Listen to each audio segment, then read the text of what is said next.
Within many groups that study eschatology, which is the study of end times prophecy, the phrase, as in the days of Noah, is often used, and I wanted to take some time to explain its origins, meaning, and the often misuse within the area of prophecy.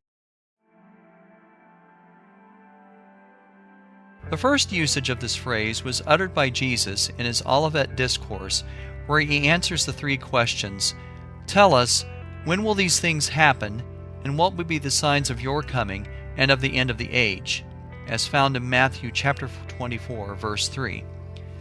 Jesus goes into detail as to his second coming and what the earth will be experiencing before his glorious arrival.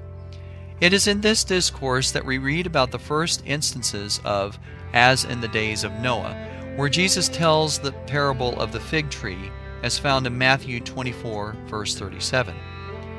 Jesus wanted to make a comparison utilizing the story of Noah to illustrate a point with his disciples.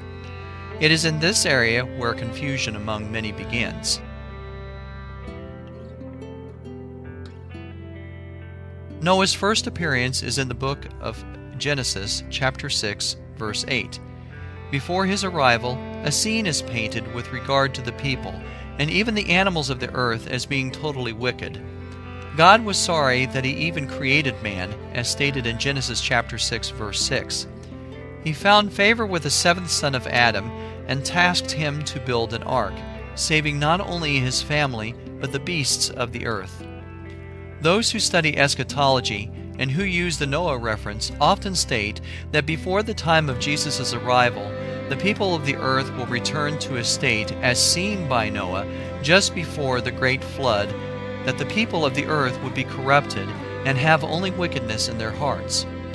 Many people look at the passing of certain laws, the acceptance of a declining morality, violence, and other such examples as the people nearing the utter wickedness that was seen before the flood, hence, as in the days of Noah. Many who study eschatology see the phrase, as in the days of Noah, as a reference to the Nephilim. The Nephilim were the offspring of the angel-human coupling as found in Genesis chapter 6, verses 1 through 4, as well as the Book of Enoch.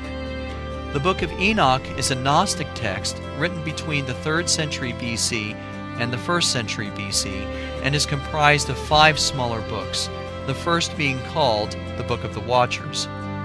It is within the first book of Enoch that greater detail is given as to the coupling, descriptions of the angels involved, the offspring and their fate, as well as the fate of the angels.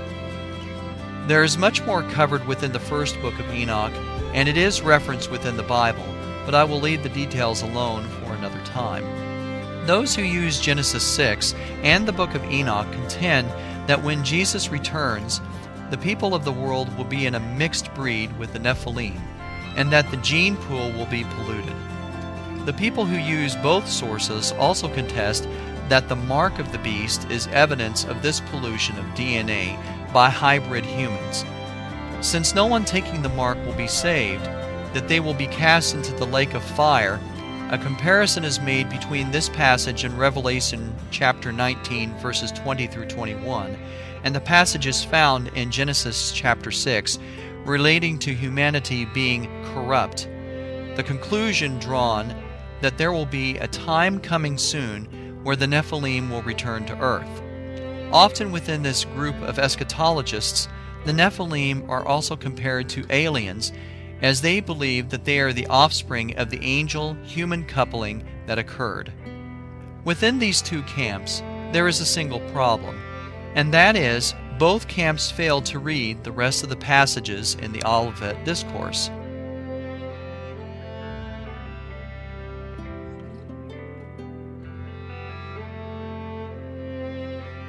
Jesus never makes a comparison without fully explaining the analogy being used.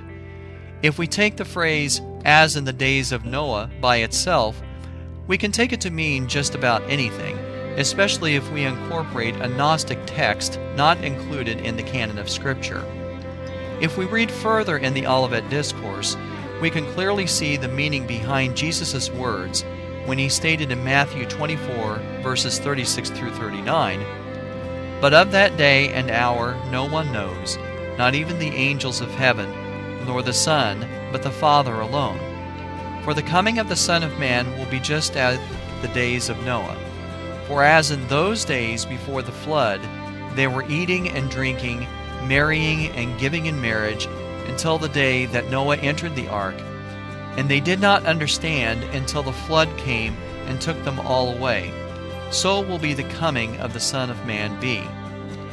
Jesus was referring to the activities, the lives of the people of the earth before his coming, that they would be going about the day-to-day business, and that his return would come suddenly and without warning.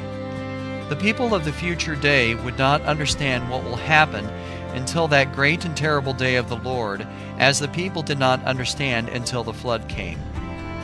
When we look at the phrase within the context of the verses, preceding and following, the message becomes quite clear and confusions should not occur.